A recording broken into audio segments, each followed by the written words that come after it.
show. I'm Tony Kariotis here with Nikitas Tsoukales. What's up? What's up, man? What's up, We're bro? back at it. Much different studio today. Yeah. We're using my wife's dining room. There we go. It's not mine. I have nothing to do with it. I know nothing about design. It's beautiful here. Shout out to So we're my good. wife. Anyways, let's jump into the show. What's up, man? What's going on? So much. We have a lot to talk about. We do. There's a lot of major issues happening in the world. I know we're going to go through them one by one. We're prepared. But I think this is going to be a more serious chat today. It is. I'll run through the topics that we got for you guys today, and then we'll jump right into the first one. Up first, did you see? I know the whole world already saw it, but we got to talk about it. Coldplay, the boss, and the HR both get fired. Who fired them? Have you going to a Coldplay? You ever go to a Coldplay concert? I don't know anything about Coldplay. I know nothing about their music, but I'm a big fan right now. Big fan. All right. Big fan of Coldplay. And many of you may have saw, there was I had done a Greekified memes on those. Yeah. Most of the people took it for what it was, but for some reason, some people are a little upset about that one. It's been a rough week. Anyways, we'll jump into that. Greeks are missing all around the United States. Nowhere to be found. Crickets. Crickets. It's that time of the year. Nobody's here. There's no one here. MIA. We're the only idiots. Last one still here in America. Yeah. Paros, named best island in Europe by Travel and Leisure readers. We'll get into that. The Heatwave in Greece hit today. A couple of weeks ago, Michael Jordan was in Greece with a bunch of NBA superstars hosting the Board of Greatness event in Athens. Shaq, not NBA, this is not Greek news, but Shaq made a huge comment about the WNBA. I know you want to touch on that. We'll get into that. The Hellinikon project is making progress in Greece. The tower is halfway built. The old airport is going to be a world-class mini city. I have a lot to say about this. All right. George Karlaftis from the Kansas City Chiefs, two-time champion, gets an extension for $93 million. That puts him in an exclusive company. And then, is Greece becoming homogenous? I know you want to touch on this. Yeah. We'll get into that. And then last, Kyriakos Mitsotakis, the Prime Minister of Greece, is still not sure if you've been to Samos. So let's jump right into this, Nikitas. Baby. What are we talking about first? Coldplay. I know you wanted to touch on this. The boss gets fired. The HR boss gets fired. But who the heck is firing them? For those that, I think everyone saw it, but the CEO and the HR were having a public affair. And when the camera cut to them, they completely overreacted. Yep. All he had to do was wave. All he had to do was stay cool. Stay cool and wave, and no one was going to upload that video. He would have stayed cool. His wife would have never saw the video. He kept his guma from HR. Yeah. And, the world would continue. But now Coldplay is the most well-known band probably in history. Yeah. It's the most viral thing that's happened all year. And I think it's like the combination. Like, you can't make this up. The idea that you have this successful CEO, you have the wife of one of the original founding families of Boston. You know this, right? I didn't know this part. But today Maria was telling me how she comes from a super wealthy billionaire family. She is married to someone in the Cabot family. And the Cabot family is one of the original founding families of Boston, of New England. This is a major fumble. This is a major fumble. Biblical proportions. On her end. Or maybe it isn't. I don't know. But the combination of this thing is what's so crazy that's captivated everyone. Like, the idea that you have a CEO, an HR manager. Number one, that combo is crazy. Yeah. Pretty well-known company in the startup community here in Boston. Mm-hmm. Combining with Coldplay, which was already a big deal here at Gillette Stadium, 10 minutes from where we are right now. Yeah. You combine that with this viral moment, or the viral moment is the combination of all these things. Like, you can't make that up. Yeah. Like, what do you think is going to happen with these two right now, if you had to guess? Well, we know he's gone. He resigned. I don't know what happened with the HR lady. She gone too? I mean, she's got to be gone. It wasn't I may have read somewhere that this was set up. I don't think this was a setup. And there was no way to put that together. What, you set it? Would you call Coldplay? Yeah, I know. You're like, hey, let's set up Everyone this. loves a conspiracy theory. Everyone loves a conspiracy. Honestly, I don't know much more about, aside from it became the world's biggest meme for a couple days. Other than that, what happens with them going forward, I think their lives will just, I think life will continue as they'll get divorced and go their own ways. But I don't think either one's buried. Unless What do you mean buried? They're buried alive. They're buried. It'll blow over. It'll blow over. So it'll blow over because, as sad as it is, affairs are common, and he probably doesn't have a bad track record, and people are going to move on. He'll get a job. I have a question for you. Go. Is this as big as Haktui? Bigger. It's bigger. Yeah. It's bigger than Haktui. Yeah. Haktui had a good year, maybe 18 months. I mean, she made a lot of money. I think she got in trouble later. But nevertheless, can they monetize it? Like at this point, should they embrace this? No, she went super viral in a different way. This is not something you can monetize.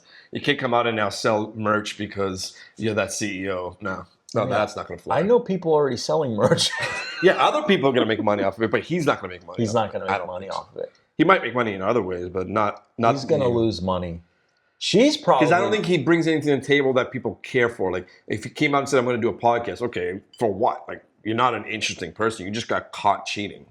A friend of mine told me the other day. He said it's interesting. He said because he's going to lose half, but she's going to get half.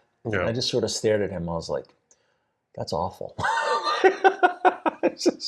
Anyway, tough week. A tough week, but it's a week where no one's around. The Greeks are missing. Where is everybody? They're in Paros. They're in Crete. They're in Rhodes. They're in Athens, Thessaloniki. I mean, especially if we're in Boston, everyone's from Thessaloniki around here. Right? I was almost cold calling people the other day, just like speed dialing. You still here? Dude, it's shocking. I was speed texting. I think I was at like 50%. Yeah. Not here, Greek Americans. Just people are gone. Yeah. Like this year seems like it's not just them too. It's just anybody. Because I think last year was a year a lot of people didn't go, and this year they're making up for it. Because like when that event we did a couple weeks ago, it wasn't packed. It was a nice crowd, but it wasn't packed. It wasn't packed. There seems to be a substantial more people in general traveling. This could be wrong, but Greek Americans, they're nowhere to be found. Yeah, nowhere. You think they're all in Samos? It might be in Samos. Or in Paros. They're in Paros, these people. Paros. Come on, bro. They're in Paros, and that's what we call a segue in this business. Come segue. on. Paros is named the best island in Europe by travel and leisure readers. Granted, these readers are not all Greek, and they're people that are going to touristy places. However, I've been trying to tell you all this for a long time. I was a big fan of Paros from way back when. Okay. And Paros is nice. Is it the best island in Europe? Maybe. But the best island anywhere doesn't mean it's the absolute best. It's just the current flavor. It's the current flavor. Come on, dude. Paros is not even close. No. I get it for a Greek. I'm talking about someone who's not there necessarily just for the Greek culture. Listen, Paros is a 3-day excursion. That's the reality. It doesn't have that much. I get it, and I understand everyone from the Kyklades is going to be mad at me, but here's the reality. The Cyclades, the Kyklades, they only have one layer. That's the reality. The layer is white buildings, linen, chic.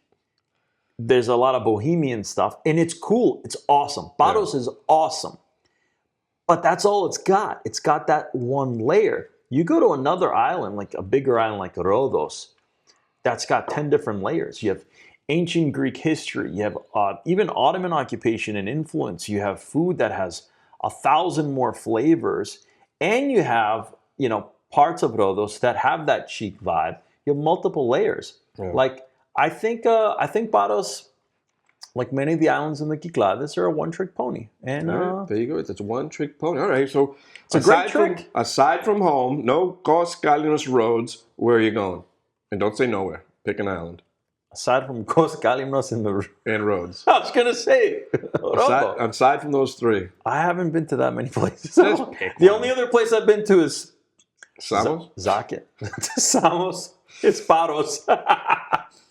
Zakynthos. All right, that's a good choice. Listen, that used to be my favorite island. the Ionian Islands. They're beautiful. You're going to have more layers, and you're going to have that Italian Venetian influence. And I have think, that crazy blue water that you don't find anywhere else.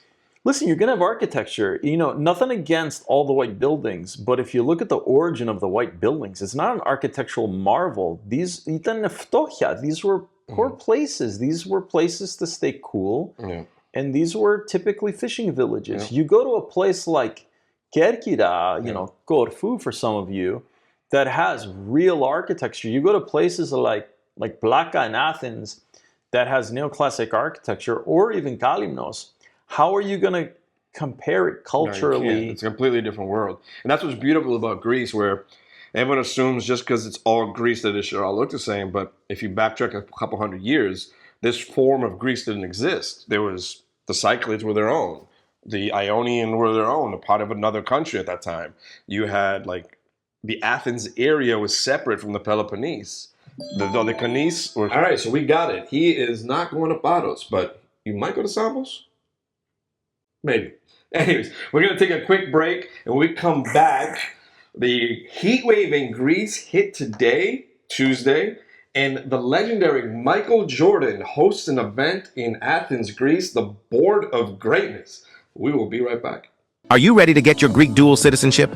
There has never been a better time. Whether you've just started the process or have hit dead ends trying on your own or simply haven't started yet, we're here to help.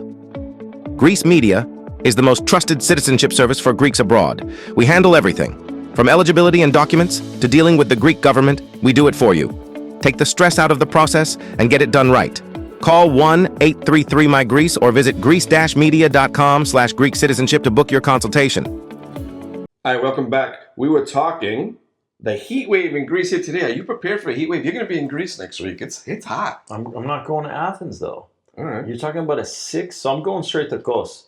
Kos is pretty south. You're looking at a 6. Oddly enough, it's cooler there. You're looking at like a 6-7 degree difference between Athens and Kos. So I'm not too concerned about it. Well, always on the island, it's always a nice breeze, even if it's super hot. But even so, it's like, all right, it's 102, but it's dry, 82 at night. So I don't think it's going to... I think everyone's used to it. I think it's more of a headline. It doesn't bother me.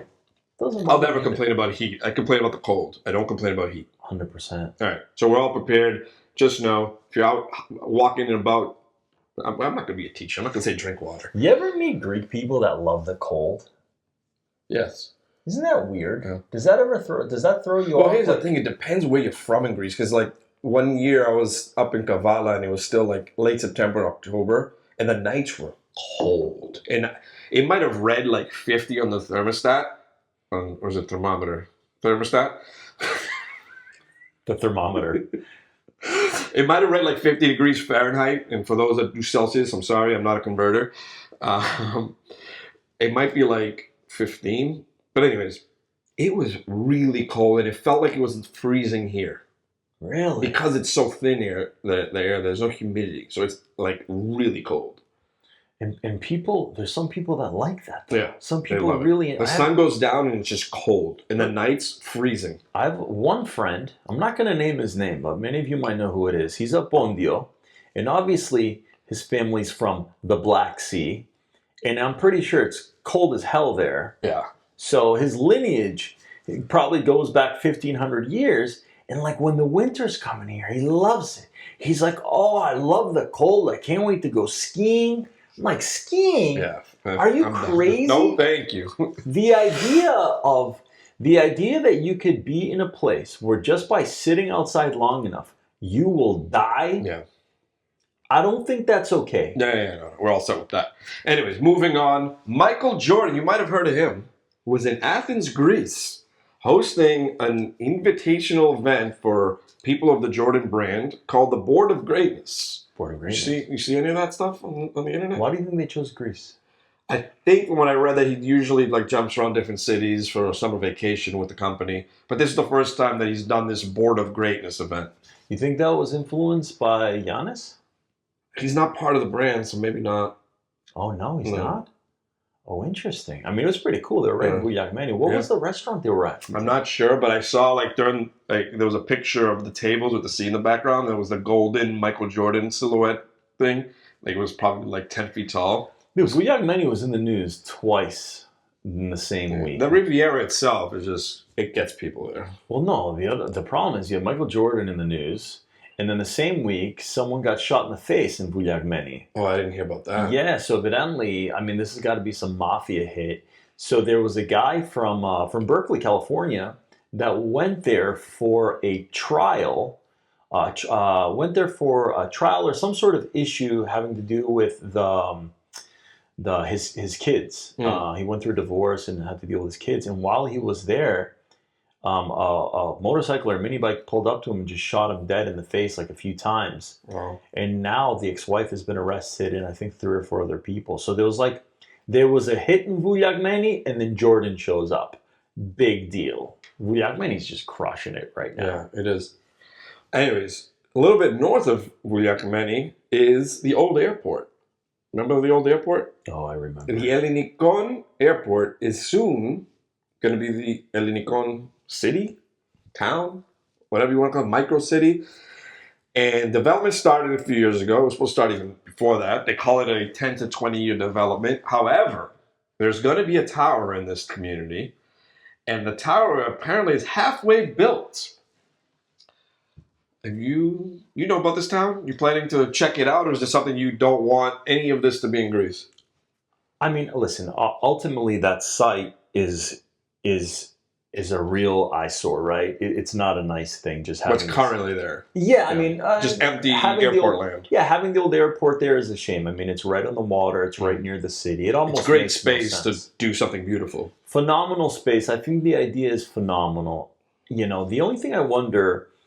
Number one, I think when this place gets rolled out, it's probably going to be awesome. I hope it can get maintained very well. Mm-hmm. I hope the people behind it are going to be the people that are handling the management of this thing.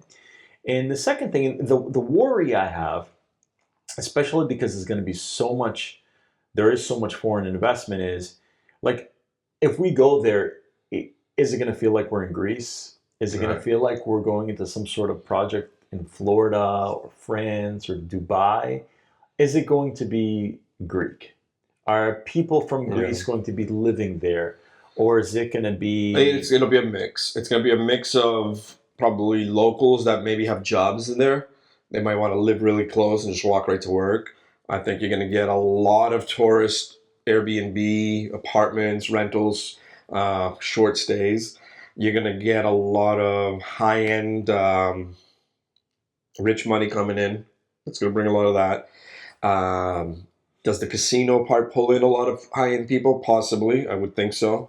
It's going to be a mix. It's going to be basically Mykonos in Athens. Mykonos in Athens. Yeah, listen, that's what it is. I'm cool with it. I think it's awesome. I think it's progress. And they're saying that it's going to create between 70,000 and 80,000 jobs. Nothing wrong with that. So if you're a Greek in Greece, don't tell me you can't find a job. Well, I'll tell you, that's something needed in Athens, and we need higher paying jobs in Athens too. So I like the fact that it's how it's going to contribute to the local economy. I think it's phenomenal. I think we need more of it. And I think we need more residences in industries right now versus just Airbnbs and tourism. I hope it's not just a tourist neighborhood. Right. That way the local economy can benefit more from it. But it's pretty incredible. I think in the summer it'll feel completely touristy, but let's see how they handle a winter season in Hellinikon. That'll say a lot. But what you did say in there was talking about how is it going to feel like Greece? It's going to feel like Greece. That kind of leads to my next topic. And I think it's a topic that you definitely wanted to chime in on. And is Greece becoming homogenous? I think that's a big yes. Is that a good thing? Or do you remember the days of the 90s when you'd go to Greece and like their version of a device or toy or item was a completely weird name you've never heard of because they had no connection to America, and now the world is literally in everyone's palms? Yeah, I mean, you're seeing it. I'll tell you, the first time I went there as a family was in 2012. I hadn't gone back in over 10 years. If you compare 2012 to 2025, It's far more homogenous. I mean, Greece is in the top 10 countries of English speaking or English speaking countries right now. Um, Everyone speaks English. You can get around easily. All your technology works there. You know, if there is a fad here in the United States, we already have it in Greece. If there's a fad in Greece, it's already here in the United States. And I don't know if you remember, like, you know, speaking of 90s, early 2000s, like when something was hot in Greece, it took almost a year for it to become hot here. Yeah. And now it's like, it's just hot everywhere. At the same time, yeah. So even with music, that was the case. Do you wonder if it starts becoming more or less the same, like, does something lose its appeal after? Does it become more or less the same everywhere? And then that thing that made it unique is lost? Yeah, I'm worried about, I mean, it's already happened, but I do miss the going to Greece and seeing them live differently. Not necessarily, they do live differently, but seeing them live differently in different ways. Like, for instance, in the 90s, I remember hanging out in the Horio on the island. A cousin would be like, "Oh, you want to go inside and play a video game?" And I'd go in there assuming he has Nintendo, Super Nintendo, Sega Genesis, right? That was the 90s. And when we went in there, he had a game that was similar quality, but the system was not a Nintendo or a Sega. It was not even a name I even heard of, not like some old school thing that we had in America previous generation. No, that was the current generation, probably for like the other side of the planet. Yeah. And I was just like, wow, like everything's just different. And that's gone. That seems to be gone. Especially in Athens. Everyone has the same brands. Your computers are either Apple or the Windows side. Your phones are either an iPhone or an Android. Your brand clothes are the same. Your TV shows feel the same. Even back then, like TV, I think TV. I don't know. I don't have an opinion on that. But even like the brands that you'd find, like a Coca-Cola, that is worldwide. Don't get me wrong. But when you go to the convenience store and you see something similar to what you know in America, and then you have like this knockoff brand, but it's not a knockoff brand. It's just their version of the regular brand. And you're just like, what is this? Like culture shock. There's no more culture shock. Well, I would say I was like thinking this through. Like you go to Greece right now, and so much of the U.S. is already there, right? So you don't feel this drastic difference in cultures like you used to. Yeah. There's still a major difference, but not like when we were kids. On the flip side, though, the cool thing is here in the United States, we have a lot more access to culture. We have far more access to cuisine from Greece and every other culture, fashion, music.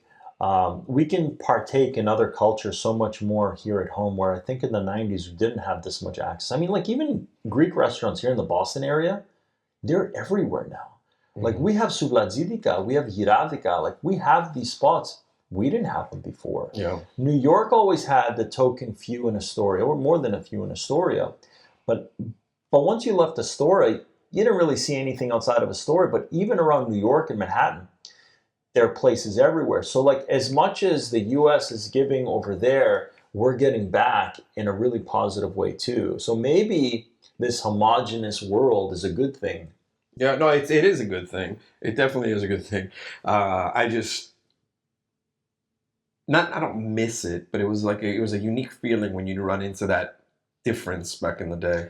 I'll tell you what, one of the cool things about going to Greece as an adult was you were forced to disconnect from work because, you know, again, when I went there in 2012 as an adult and I was self-employed, like my cell phone didn't work there. I had to get a SIM card. There was a bigger disconnect. You were actually able to disconnect a little bit more in Greece. Now you're bringing your cell phone there. Yeah, and you're just still connected. Like nothing's changed. You just have a different scenery. Yeah, so you're bringing work with you a little bit more easily in Greece, which I think is a downside. It is a downside. It kind of it destroys what a trip to Greece was all about. For instance, for me, like my work has become around Greece, travel and Greece culture. And now when I go there, I've destroyed the vacation aspect of Greece for me. Yeah. I go there and it's just like, all right, I get off the plane, I get in the car, we drive, all right, I know where we're going. There's no more, I don't want to say wow factor. There's still a wow factor, but it's diminished. Yeah, I mean, last year I was there for a few weeks. I And worked the whole you time. had work with you, right? Yeah, I had my desk set up. I waited for that 7-hour time difference around 4 or 5 o'clock in the afternoon. Yeah, there, like 1 year when we stayed for like 4 or 5 months, but Maria had to get back a little bit before I did, so I stayed about 3-4 more weeks. And at that point, I was done traveling. I was done running around. I was in Athens, and literally my every day was, because I wasn't still there. No, yes, it was work.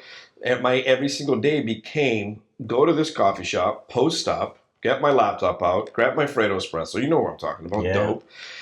And just spend the day there. And then, okay, if I finish most of the things I need to do by like 3-4 o'clock, it's nice out. I'll do my little walk through Plaka, yeah, grab my second coffee.